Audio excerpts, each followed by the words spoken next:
Howdy folks, Video James here with another bout of gaming news. But before we get started, let's kick things off with the Indie Game of the Week, shall we?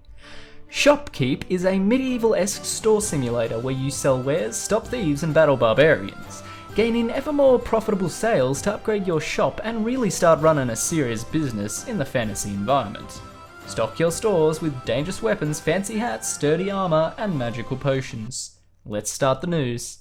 In recent news, the new Doom game by id Software and published by Bethesda Games is making a fair bit of coin after its recent release this month. General consensus seems to be that the single-player experience is a breath of fresh air, due to the fact that it doesn't seem to be bogged down with introductions, opening cutscenes, or character dialogue.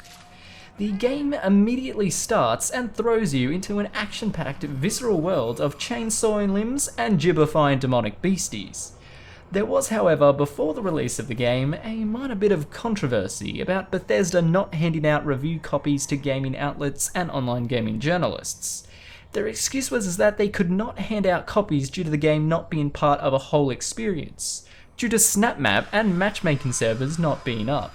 This was a bit of a dicky bird move from Bethesda, which may have been due to the poor reception Doom multiplayer was getting from the online beta. The Fox corporate conglomerate have taken down a Let's Play video of Double Dribble from a YouTuber named Switch. This was apparently due to the video game footage being shown for a single 1-minute skit on the Fox-owned TV show Family Guy.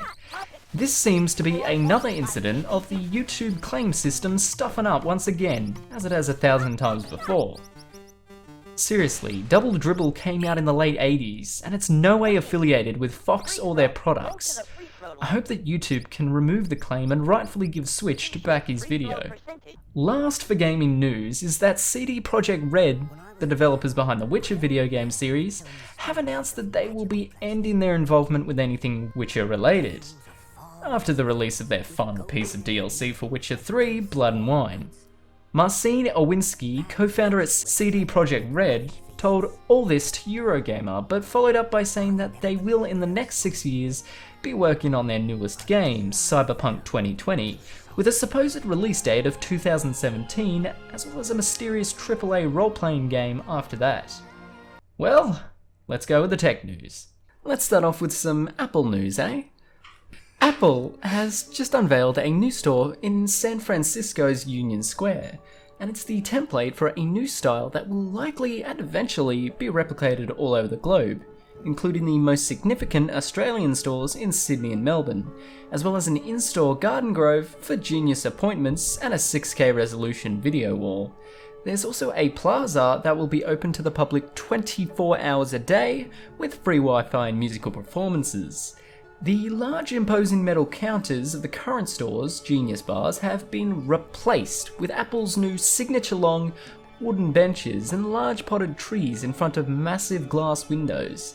The Genius Grove, as Apple has taken to calling it, will still take the usual appointments and walk-ins.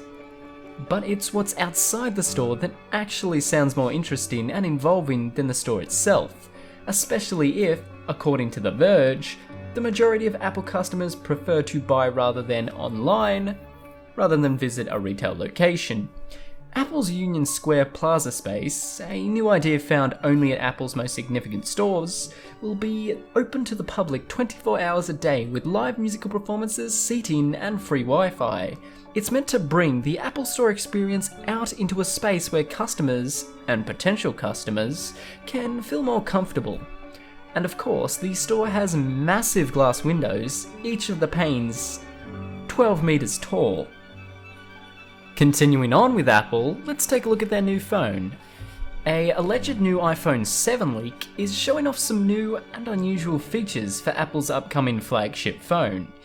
Images posted by French tech website nowhereelse.com show off the potential chassis for the 4.7-inch iPhone 7, supposedly taken from a promotional video by an Italian case manufacturer. The chassis boasts an extra pair of speaker grills along the top of the phone and a larger camera hole. If the case is legitimate, it points to a design more in line with Apple's tablet range than previous iPhones, with a pair of speakers at the top and the bottom of the device.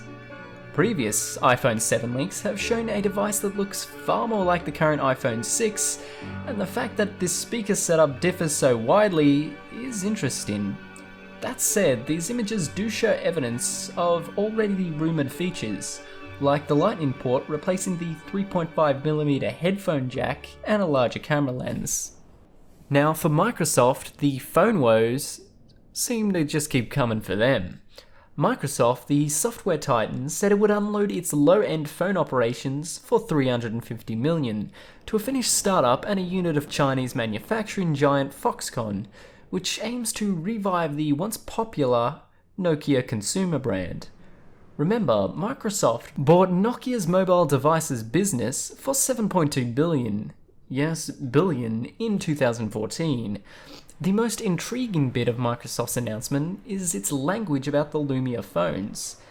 The company said it would continue to support existing Lumia phones, the Windows 10 mobile software, and its partner devices. But there was no word on future devices, suggesting an end to the Lumia line, which started as a Nokia showpiece. A spokeswoman declined to elaborate beyond the statement. The flagship Lumia 950 and Lumia 950 XL both offer the ability to work as a full Windows 10 PC when hooked up to a monitor, yet that marquee ability hasn't done much to win over the new customers. At Microsoft's flagship stores, the phones are tucked away at the side, allowing the Surface line and HoloLens to take center stage. It doesn't help that Microsoft has offered only vague messaging and hasn't said much about its plans. Phones are supposedly the gateway to the consumer, but with Microsoft building a wide array of apps for the iPhone and Android, clearly it doesn't have to be one making them. Welcome to entertainment news. Nick Menza, the 51-year-old former drummer for the band Megadeth, has sadly, but kind of awesomely, passed away due to a massive heart attack whilst performing on stage.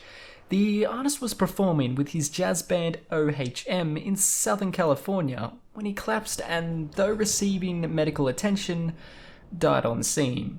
Nick was Megadeth's longest-serving drummer and performed on over 5 records over 9 years. Dave Mustaine, the singer, guitarist and co-writer on the band, said in a statement that he awoke to the sad news through a text from his son. As a musical performer, Menza had a very jazzy flair about him, and was always unpredictable but entertaining. Marty Friedman, the band's guitarist from 1990 to 2000, wrote on Facebook that Menza was a great and unique drummer, and a trustworthy friend, a hilarious bandmate, and as well a very loving dad. Menza's autobiography will detail the drummer's life in and out of the music scene, and it's set for a July release. A trailer has recently dropped for the upcoming sci-fi flick Star Wars Beyond, which shows off the new star-studded cast, as well as fan favourites reprising their roles. Newcomers include Beast with No Nation's Idris Elba and Kingsman's actress Sophia Boutella, coming in alongside the always lovable Simon Pegg, Chris Pine and Zachary Quinto. Director Justin Ling announced at a fan event in Los Angeles that the upcoming film will premiere at San Diego Comic-Con in 2016. Famous EDM star Calvin Harris has had to cancel his upcoming appearance at Gulf Shores, Alabama for Saturday night, due to suffering minor injuries in a road collision on Friday. A representative for Harris wrote on Facebook that the crash was due to a Volkswagen vehicle crossing the center line colliding with Harris's SUV, who was being driven towards the airport. According to TMZ, a Volkswagen Beetle driven by a 16-year-old girl struck Harris's vehicle. 2 teenaged passengers in the Volkswagen required medical attention, one for a broken pelvis. Harris also reportedly suffered a facial laceration in the accident, but left the hospital against medical advice after he was told there was no private rooms available. Well folks, that's me with the news. All the news. Don't forget to like, comment, and maybe subscribe.